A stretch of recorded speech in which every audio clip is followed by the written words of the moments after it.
बर'नि मुंदांखा YouTuber doctor Alfred बसुमतारिया सानब्रैनि हाबाफारि लानानै बतझरआव दावबायफैनाया दिनै थुंगेबाय। नोंगौ, क'क्राझार जिल्ला बतझर महकुमानि सिंनि दाब दाब खना खनला जायगायाव बर'नि मुंदांखा इउटुबार डक्टर आलफ्रेड बसुमतारिया नायदिंफैदोंमोन। मख'नो गोनांदि बतझरनि आर'नाइ रादाबनि रादाब बुथुमगिरि रिजु कुमार ब्रह्म आरो बड'सानि खौरांगिरि सोमखोर ब्रह्म आरो बड'लेण्ड बुब्लिनि खौरांगिरि चिरन्जित ब्रह्म बिथांमोननि हांख्रायनायाव नुजाथिफैयो डक्टर आलफ्रेड बसुमतारिया। खोब बाख्नायनो नांगोन दि बिथांखौ बंशीजरा गामिनि रायजो राजाफोरा आर'नाइजों बरायनाय जायो आरो हारजरा गामिनि रायजो राजाफोराबो बिथांखौ बरायो। बेजों लोगोसे मंगलाजरा ओनसोलनि रायजो राजाफोराबो बरायो आरो बासबारि दख'रा दुलाराय बर' फरायसा आफादाबो बिथांखौ बरायनायखौ नुनो मोननाय जादों। बिथाङा गुरुदेव कालीचरण ब्रह्मनि जोनोम गामियावबो दावबायफैदों आरो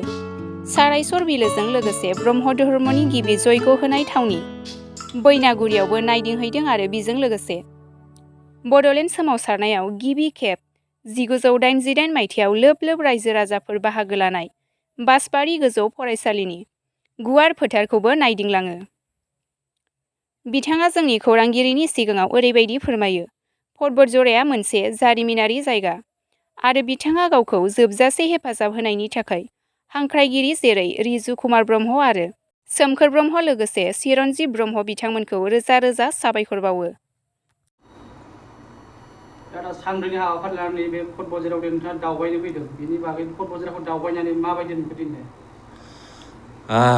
आंनि गोसोआ ओरैबायदि गोजोननाय मोन्दों, आं माने बिदि सानाखैमोन। गोदोहाय आं खोनादों जेनेबा एसे उन्दैनिफ्रायनो बतझरा होननाय माने हाग्राबारि, डेभेलप गैया, बेनिफ्राय लामा सामा गैया। बेथ' लामा सामायाथ' गैखायामोन, बे नंखागौमोन। बावाखै बोसोरब्रै बोसोरबासोल' जादोंदां। दाबो माने माखासेल' लामाया मोजां जादों, पाक्का पिच रड। नाथाय गोबांथार लामा दंबावो, माने दासिमबो माने ओरैबायदि हाब्रु जायो आरो अखा हायोबा। बेनिफ्राय बे ट्रेक्टर खारनाय, गारि खारनाय, माने मटर साइकेलफ्रा एबा साइकेलफ्रा एबा मा होनो बै गारि फिसाफ्रा खारनो हाया आरो साखा खब्रैफ्रा। आरो गोबांथार जायगा दङ दालाङा ओरैबायदि गाज्रि अबस्थायाव दंना, माने दंफांफ्रा सुरिजोब्बाय, ओमफ्राय औवाजोंबो गायथानाय दं। बिसोरबो माने गैखाला आरो नेक्स्ट माने अखा फैगोनाव नेक्स्ट बोसोराव जेब्ला अखानि बोथोर, अब्ला एसे अखाफ्रा बुरजा हायोबा ओरैनो माने बुखारलांखागोन आरो ओरैबायदि अबस्थाया गाज्रि। मोनसे जिनिसखौ आं मोजां मोनदों, माने दानि जुगावथ' जेन'ब्ला माने गामि होननाय बा गोथौ होननाय ओंथियानो गैया। जेब्लानाखि लामाया मोजां, माने बे टाउन जोबखा जेरावबो मबाइल नेटवार्क, बेनिफ्राय कारेन्टआथ' दङ, नाथाय मबाइल नेटवार्कनिबो एसे प्रब्लेम बाहाय। गोबांथार जायगायाव मबाइल नेटवार्कआ नाङा, कलिं खालामनो हाया, आरो इन्टारनेटआथ' सोलिखाया जायगा जायगा। बिदिनो जायगा जायगा एफा एफा सोलियो आरो माने खुनुरुखुम भिडिअफ्रा नायजायो आरो। नाथाय गोबांथार जायगायाव दासिमबो माने मबाइल नेटवार्क गैया, बेनिफ्राय इन्टारनेटफ्रा सोलिया, मबाइल नेटवार्कआ सोलियोबाबो। आरो आं मोनसे जिनिसखौ मोजां मोनबावदों, माने हाया गोजौ हाजो नालाय, बाहाय आबाद मावनायनि बिराद माने पटेनसियेल दं आरो मानसिफ्रा माने आबादजोंनो माने लाख लाख एबा खरर थाखा खामायनो हानायनि माने सुबिदा दं आरो बाहाय। मानो होनबा हाया बिराद हासार आरो हायाबो गोजौ नालाय, दै लोमा। नाथाय मोनसे दुखुनांथाव बाथ्रायानो जाहैबाय बेनो लामाना। जेब्लानाखि नोंहा लामाया गैया, नोङो आबादखौ प्रडाक्सन खालामबालाय मा, नोङो मालखौनो साप्लाइ खालामनो हायाबा, मालखौनो लांफैनो हायाबा। गोबांथार बेबायदिनो न'खरफ्रा आबाद मावो, नाथाय माने बिराद दाम खमावनो हरनाङो जिनिसफोरखौ। मा होनबा लांलाय लाबोलाय ना, थांलाय फैलाय, बे मालफोर लांनायाव बिराद खस्थ' जायो। माने लामाया बिराद गोनांथि आरो। ओमफ्राय बेल' नङा, आं दा नुनायाव नुदों गोबांथार माने न'खरफ्रा बिराद मोजां। न'फ्राथ' माने आं बांद्राय माने न' गाज्रिखौनो नुवाखै। अराउन्ड 80 to 90% न'खरफोरनि न'आ दा सिमेन्टनि, पाक्का इथानि न' जाजोब्बाय, मोजां। बेनिफ्राय आरो खोनानो मोन्दों आङो गोबांथार बे ओनसोलनिफ्राय, बतझरा ओनसोलनिफ्राय फार्स्ट IAS अफिसार जानायाबो बेनिफ्रायनो जाहैदों बर'फोरनि मादाव बेनिफ्राय फार्स्ट डक्टर जानायाबो बे पर्बतजरा ओनसोलनिनो आरो बेनिफ्राय इन्जिनियार आरो फार्स्ट बर'नि आर्टिस्ट माने रेडिअ' आर्टिस्ट गान खनगिरि बेबो माने बे पर्बतजरा ओनसोलनिफ्रायनो नीलेश्वर ब्रह्म गोबांथार मानसिफ्रा मिन्थिखायो जानो हागौ बिथाङा बिराद फेमास बर'नि फार्स्ट रेडिअ' आर्टिस्ट बेबो बे ओनसोलनिनो आरो बै मोनसे आखिग्रा सावगारिगिरिबो महरगिरि ना सावगारिगिरि होनोना बर'नि आर्टिस्ट सावगारि बोग्रा बेबो माने बे ओनसोलनि जाहैदों माने ओरैबायदि मोजां मानसिया बे जायगायाव उजिदों आरो माने बे गोथौ जायगायाव थादोंबाबो सुबिदा मोनाखैबाबो आरो बुंनो थाङोबा बर'नि जांख्रिथायाबो बेनिफ्रायनो सोलिदों जाहैदों बेनिफ्रायनो स्टार्ट जादों सुरु जेरै एबसु दाजेननायाबो बुंनो थाङोबा बे पर्बतजरा ओनसोलनिफ्रायनो जाहैदों आरो जेन'ब्ला बे डिभाइड आसाम 50-50 स्ल'गन बेखौबो बे पर्बतजरा ओनसोलनि बे बासबारि बेहाय हायार सेकेन्डारि स्कुल फिल्ड दं बाहाय जेब्ला बोसोरारि जथुमा जादोंमोन बेयो 1988 मायथाइ मोनदां बे जानुवारि दान बिनिफ्रायनो बेहाय जेब्ला कनफारेन्स जादों बिनिफ्रायनो माने डिक्लेयार खालामदोंमोन जाहैदों बे रेजुलेसनखौ आसामखौ माने डिभाइड 50-50 खालामनांगौ होननानै नोंथांमोनहाथ' गोदो गोबांथार बिदिनो खालबाहारफ्राव कारेन्ट खुन्थियाफ्राव डिभाइड आसाम 50-50 बेफोरबायदि लिरनाय नुदोंना न' बड'लेण्ड न' रेस्ट बेफोरबायदि स्ल'गना बेबो बे बासबारि ना पर्बतजरा ओनसोलनिफ्रायनो स्टार्ट जादों जाहैदों दिनै आं बे पर्बतजरा ओनसोलाव फैनानै गोबांथार बेबायदि जारिमिन हिस्ट्रिफोरखौ मिन्थिनो हादों आरो बेल' नङा गुरुदेब कालिचरन ब्रह्म जोंनि बर'नि फार्स्ट ससियेल रिफर्मार बेबो बे ओनसोलनिनो पर्बतजरा ओनसोलनिनो बिथाङा जोंनि बे बर' हारिनि समाजखौ सोलायदों मानो होनबा जोंनि बर' हारिया मुगैथाव जाबायमोन जाहैदों माने दस्रा मानसिफ्रा बर' होननाय लोगो लोगो माने न'आव सोआ जाहोआ लोंहोआ जुदि खामफ्लायफ्राव जिरायोमोनबा खामफ्लायखौ सुयोमोन जाहैदों ओंखाम जायोबा बे ओंखाम जानाय जायगाखौबो माने लिरहैयोमोन जाहैदों हाजों बेफोरबायदि माने ओरैबायदि नासयोमोन जाहैदों बिदिनो अमा जाग्रा माने गाहायनि जाथि ना ल' कास्ट बेफोरबायदि मेस जाथि होननानै बेफोरबायदि माने नासयोमोन जाहैदों जाहाथे बेफोरबायदिनिफ्राय गोजान जाथों जोंखौ सिनायजाथों ना दुनियायाव बा देशआव बेफोरबायदिखौ साननानै गुरुदेब कालिचरन ब्रह्मआ माने बिदि रिफर्मखौ लाबोदोंमोन जाहैदों आरो जोंनावथ' सुवा सुथिबो दंमोन बर'नि गेजेरावबो जेन'ब्ला जोंबो गुबुन हारिखौ सानोमोन बिसोरो गोथार नङा जों बर'आनो गोथार बेफोरबायदि ओमफ्राय जानाय लोंनाय खामानियाव गैलामोन जाहैदों बर' हारिया गोदोसोनानै थाबाय दा बेफोरबायदिनिफ्राय बोखांनो थाखाय गुरुदेब कालिचरन ब्रह्मआ बे ससियेल रिफर्मखौ बानायनाय जादों आरो लोगोसे बे ब्रह्म धोरोमखौबो लाबोनाय जादों जाहैदों आरो बेल' नङा बर'फोरखौ मेस होननानै बुङोमोन जाहैदों मेस मानि बिदिनो मानि ल' कास्ट बा ल' ट्राइब मानि बिराद मानि मुगैजाथाव ट्राइब बेफोरबायदिमोन जाहैदों मेस सोदोबा दा बेखौ मा खालामदों साइमन कमिसन बेयो ब्रिटिश मा होननांगौ आंथ' बांद्राय माबा मिथिला बेखौ ब्रिटिशफोरनि हायार अथरिटिनो बेयो लाइजामबो गथायहैदोंमोन जाहैदों जोंखौ मानि मेस बुंनो मोना बा मेस लिरनो मोना जों बर' जोंहा टाइटेल दं बसुमतारी मोसाहारि खाख्लारि बेफोरबायदि जोंखौ बर' होननानै सिनायनांगौ जोंखौ मेस होननानै सिनायनो मोना बेबायदि मानि गथायहैदों जादों पिटिसन ब्रिटिश मानि गभर्नमेन्टनो जाय मानि खुंथाइ खालामो ब्रिटिशफ्रा मानि शिलंआव आरो गोदो जेन'ब्ला बे पर्बतजरा बा क'क्राझार बेयो गासिबो टटेल गवालपारा डिस्ट्रिक्टसोमोन नालाय ओमफ्राय हेडक्वार्टारा धुब्रिमोन जाहैदों दा थिग बे माने धुब्रिनि खाथियावबो थानाय जाबाय नालाय बेनिफ्राय बेफोरबायदि माबाखौ ब्रिटिशफोरजों बा गभर्नरजों गभर्नमेन्ट जाय माने खुंथाइ बे क'क्राझार डिस्ट्रिक्टखौ सामलायो बेजों एसे जगाजग खालामनानै मानानै बे माने डिमान्डखौ खालामनानै उनावहाय एक्सेप्ट जादों जाहैदों बिनिफ्रायसो जों दा जेसेबांखि बे आसाम एरिया ओनसोलाव थायोना जों दा बर' जों मेस लिरा नोंथांमोनहाथ' मिथिखायो वेस्ट बेंगलनि बर'फ्रा मेस लिरनांगौ बेनिफ्राय नेपालनि बर'फ्रा मेचे बेफोरबायदि दा बे गुरुदेब कालिचरन ब्रह्मनि थाखाय जों दा जेसेबांखि आसामाव बर'फोर दङ जोंखौ माने मेस आइडेन्टिटिखौ जोङो फोजोबनानै लादों बेनिफ्राय जोङो बर' होननानै मिन्थिनो हादों आरो दा बयनिबो गेजेराव आङो गोबांथार खोथा बुंबावनांगौ दं ओमफ्राय बुंजोबनोथ' हाया माने गोबांथार आङो मिन्थिनो हादों आरो सोलोंनोबो हादों बे जायगायाव फैनानै आं बेखौनो खावलायो जोंनि बे दानि माने बोलोआव थानाय सरकारफोर बा एनि लाइ जोंनि बर' लिडारफोर जाहाथे एसे इम्परटेन्स होयो बे पर्बतजरा ओनसोलखौ जाहाथे लामाखौ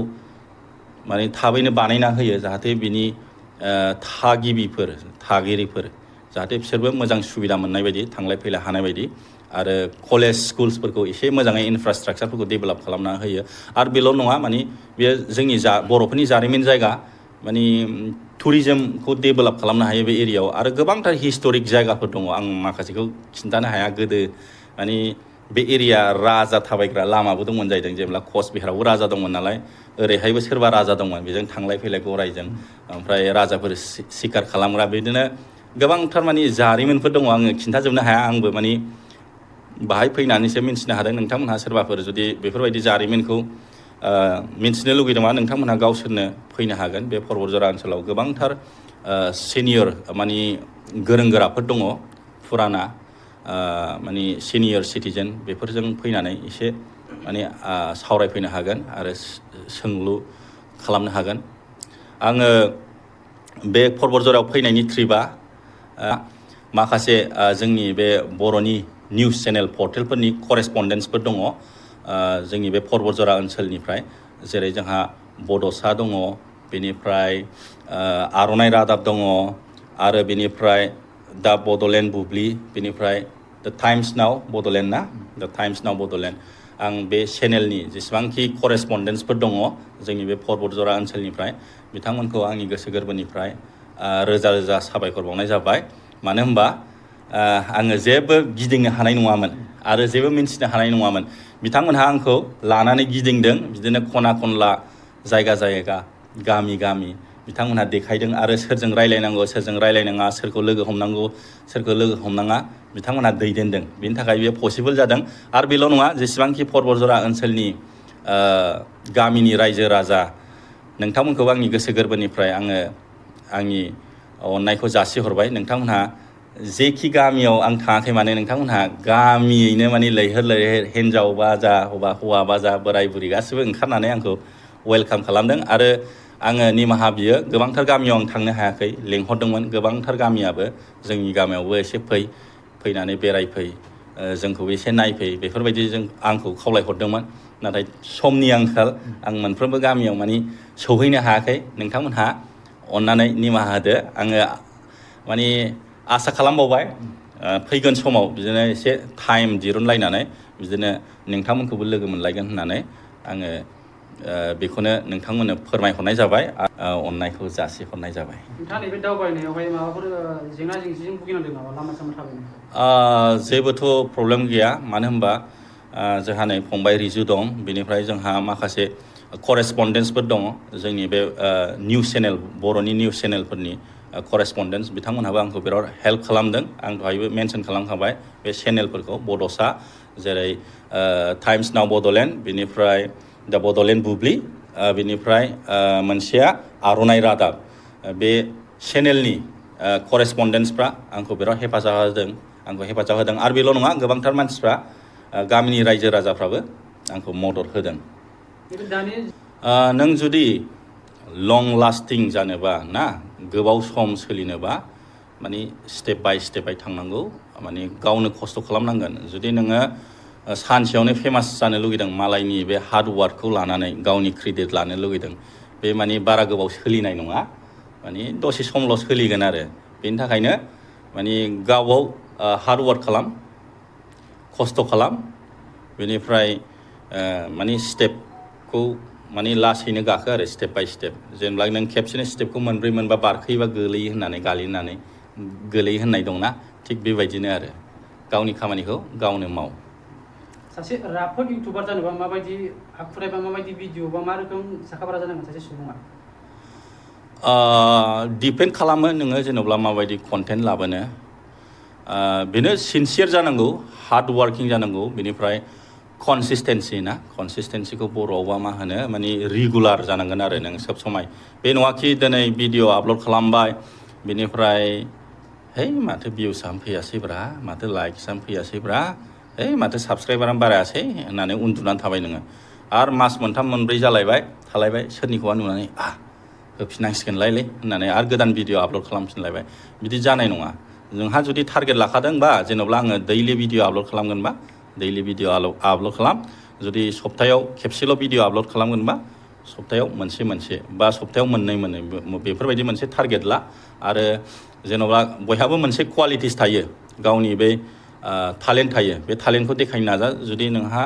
खननायाव इन्टारेस्ट बा खननानै देखाय बा मिउजिकआव इन्टारेस्ट बा मिउजिकखौ देखाय जुदि संनाय खावनायफ्राव बिराद इन्टारेस्ट टेलेन्टेड बा नोंनि संनाय खावनाय आलदा आलदा रेसिपि देखाय बे नङाखि सानफ्रामबो नोंबो आंबो रोंखायो